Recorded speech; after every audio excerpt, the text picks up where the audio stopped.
Good evening and welcome to the Energy Spectrum show. The show is Africa inspired, globally connected.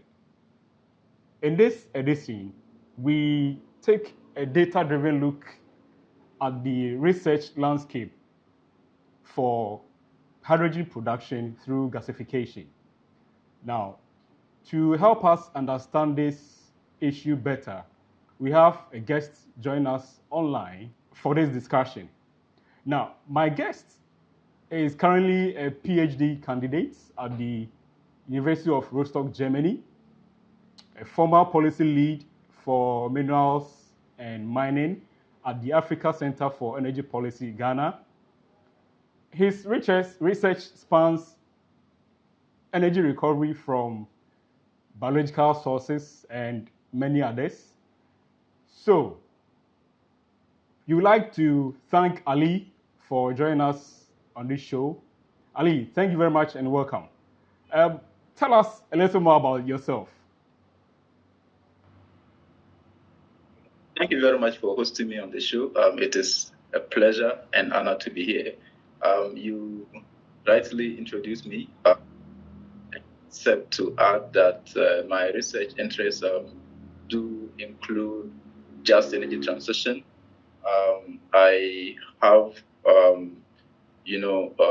interest in moving the needle on innovation and also seeing how that would also drive policy and not just limited to citation shopping as is most common within the academic space. So thank you very much for hosting me. All right, great. So tell us about your research topic in the area of hydrogen production through gasification.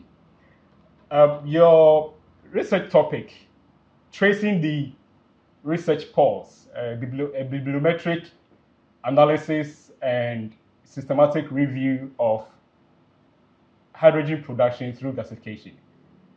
Tell us how this research will help Ghana in the area of energy security. Okay. So I would want to start with a little bit of a background so that we are able to put things in the right context. Great. Just imagine the weight of 1,600 bags of cement. That is the average weight of waste generated in a typical municipality in Ghana every single day. Wow. Out of this waste, just about 55% gets to the landfill. Okay. The rest lingers with us in our households, in our eateries, with all the attendant health consequences of this. Right. Now, without any proper means of managing this waste, one common resort, as we see across our cities and suburban areas, is to burn the waste. Exactly. That also comes with other attendant respiratory hazards. Yes. Right. Now, the open burning that we do, there is a form of burning that is more controlled. I don't want to go into the technicalities. It is more controlled, wherein you use just a fraction of the oxygen that we use in the open burning that we do. Right. When this is done, instead of getting flames, what you get are energy carriers called producer gas. Okay. The producer gas is composed of methane. Methane is what you use in compressed form, for cooking. Okay. You get hydrogen as part of this producer gas and Great. other energy carriers that you can then extract. Okay. That process is called gasification. Right. It is burning, but in a controlled manner. In a controlled manner. Exactly. Right. And then the end product is also, energy-rich, products that you can use. So what I and my supervisor, Professor Dr. Satya Ramayana, did was to look at the status of the gasification-driven hydrogen research globally and also regionally in Africa. What we found is that there is a marked increase in an interest, of course, in the hydrogen research over the years. Our scoping considered over 8,000 papers in the Scopus Index. That is huge. And spanned, it's huge. And the period of 30 years. Right. And then what we saw was that the interest and research output on the topic have been increasing year on year, but especially we notice spikes every 10 years. Okay. And most importantly, spike post 2015, which is the year post the Paris Agreement. All right. However, the distribution of the research output is not uniform. Most of it is concentrated within Asia, especially China. We see significant output from the European region as well, and the United States. Unfortunately, in Africa, just about 6% of the outputs have been contributed by African academia and industry, voices. Now, which is too low. Yeah, very low. One R&D importance of the study is the fact that there is very little, study on the experimental evaluation of the municipal solid waste. Great.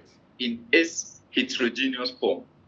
When I say its heterogeneous form, you do know that you can get wood as a municipal solid waste. Yes. You can get paper as a municipal solid waste. Yes. You can get food, food waste as part of municipal solid waste. Yes. But when you consider the heterogeneity of all this waste, there is little. I am being very cautious to say no. There's very little research output on the, experimental evaluation of the heterogeneous municipal solid waste to see how feasible and how suitable it is to produce hydrogen-rich synthetic gas out of this heterogeneous waste. Exactly. And what parameters would give the highest yield, the highest quality of hydrogen. That is one experimental, experiment relevant or R&D relevant finding of the study. One other finding of the study is that we see that petrostates, countries that have historically relied on fossil fuels, such as Saudi Arabia, actually has a huge number of researchers across the world affiliated to their institutions. Now, what that tells us is that these petrostates are being intentional about diversifying away from the fossil fuel resources. Exactly. They have increased incentive to decarbonize and shift away from oil and gas. That also, reinforces the fact that the world is transitioning, and Africa must transition or be stuck with old technology. In terms of Ghana, like I mentioned, a huge chunk of the waste we generate is actually not utilized. In terms of energy recovery, just a few is managed well. The landfilling is very chaotic. Meanwhile, 60% of the waste generated in Ghana is organic. Right? And organic waste is a very suitable resource for hydrogen production through gasification.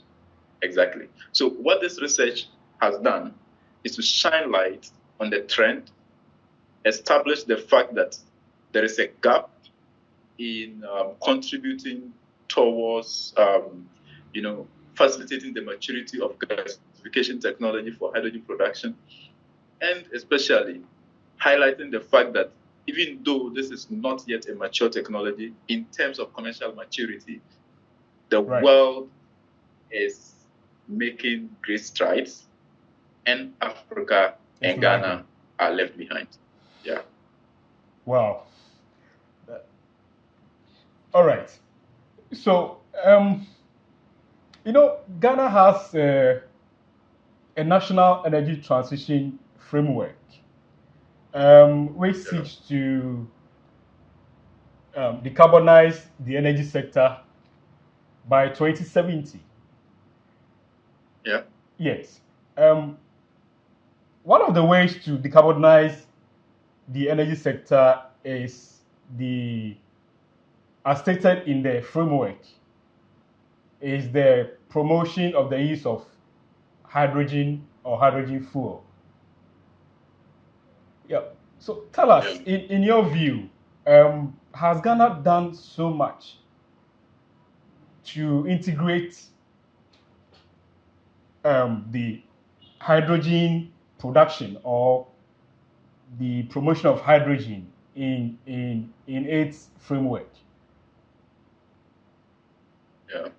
So I think that Ghana's energy transition framework is progressive in ambition. All right. Right. There is hardly, a renewable energy pathway that you wouldn't find mentioned in the energy transition framework. Okay. As you are aware, we are very, very good at drafting great frameworks. Exactly. So the energy transition frameworks actually makes provisions for hydrogen that by 2050, 70% of all vehicles on our roads would either be powered by electricity or be powered by hydrogen. Great. Whilst the framework projects this ambition as a climate imperative, I would want to extend it to the fact that it is also a health imperative. Right. The World Health Organization says that about 28,000 Ghanaians die prematurely due to air pollution, including pollution by automobiles. So this ambition, as stated in the energy transition framework, shouldn't be seen just in light of the climate imperative, just in light of our national, our nationally determined contributions. Yes.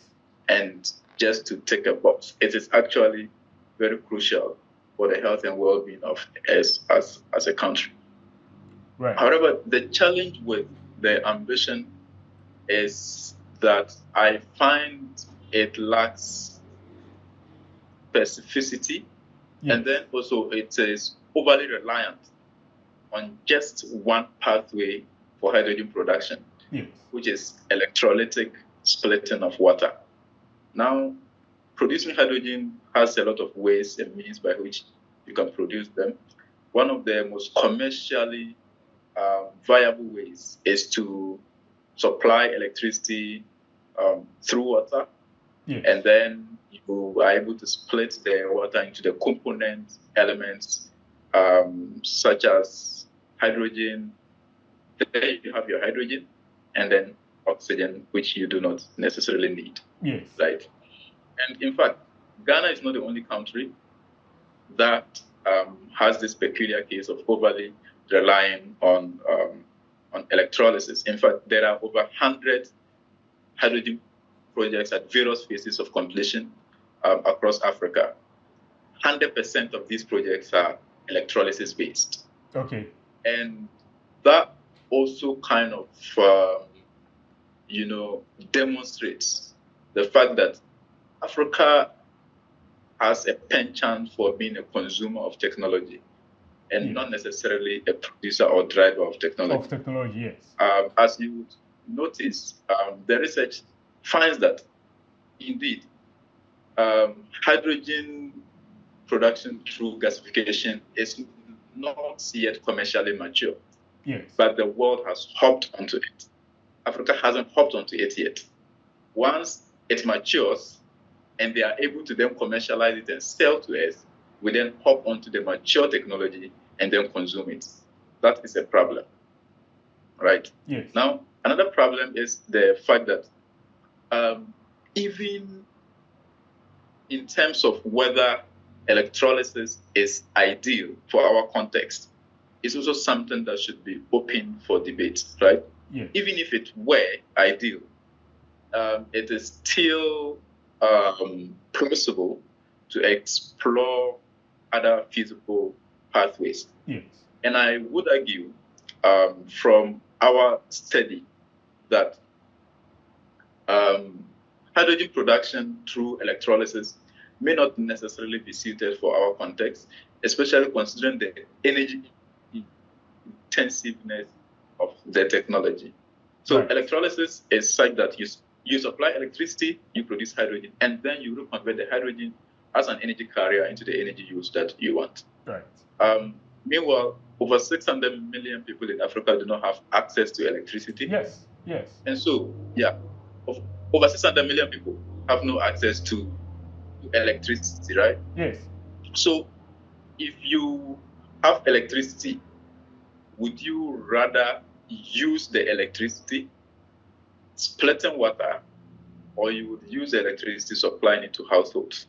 Of course, that's an overly simplified argument because the electricity is not necessarily coming off the national grid directly. Yes. You can get it from other renewable energy sources and all of that. Yes. But yes. But that still doesn't dismiss the argument that you would need some form of energy to produce this energy, yes. right?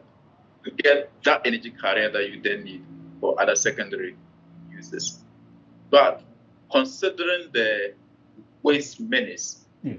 we have as a continent, considering the resourcefulness of the waste in terms of how much components of it is organic, yes. which is perfectly suited for gasification, yes. and the fact that there is absolutely zero consideration yes. of this pathway towards our hydrogen economy yes. is problematic. Indeed it is. Indeed it is. All right. That's very detailed there. So, lastly, Ali, you mentioned that Africa is lagging behind in terms of the contribution to this gasification hydrogen area. Do you think this is a research problem or a systematic development issue? So I would say I would pin it on two things. Okay. One is underfunding, and then under prioritization. Okay. Why do I say underfunding? Globally, the rest of the world, in terms of gross expenditure on research and development, the rest of the world spends about 2.2% of their GDP. Africa spends 0.5%. Now compare 2.2% of GDP to 0.5% of GDP. So that right there is an underfunding problem, at the same time an under-prioritization problem. Yes. And then also when you consider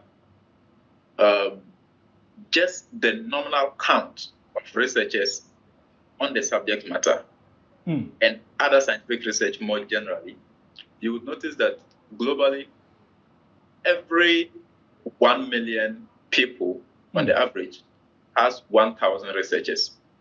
Right.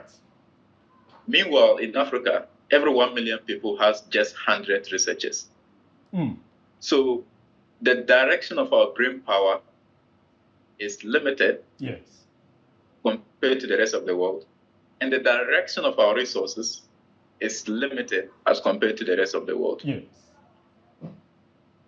And even when we decide to research, we do not want to fund the research. Yes. So that when you consider the top 134 funders of research on the topic in Africa, just 8 of them are African institutions. Wow.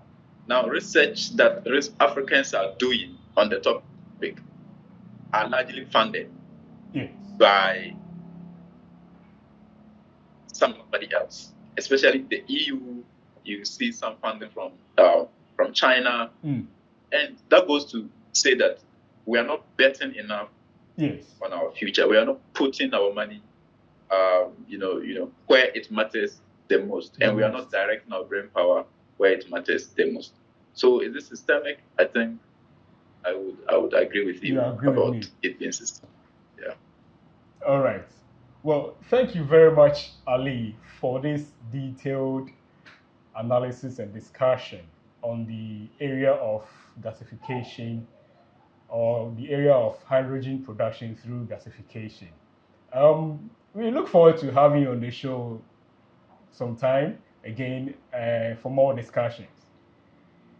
Thank you very much for joining us, Ali. Thank you very much. Thank you very much for the opportunity to give a citizen science perspective of my study. Okay. Thank you very much. Yeah. Well, viewers, we have come to the end of the interview, and this is the end of the show as well. Join us on YouTube at the Energy Spectrum Show and TikTok as well.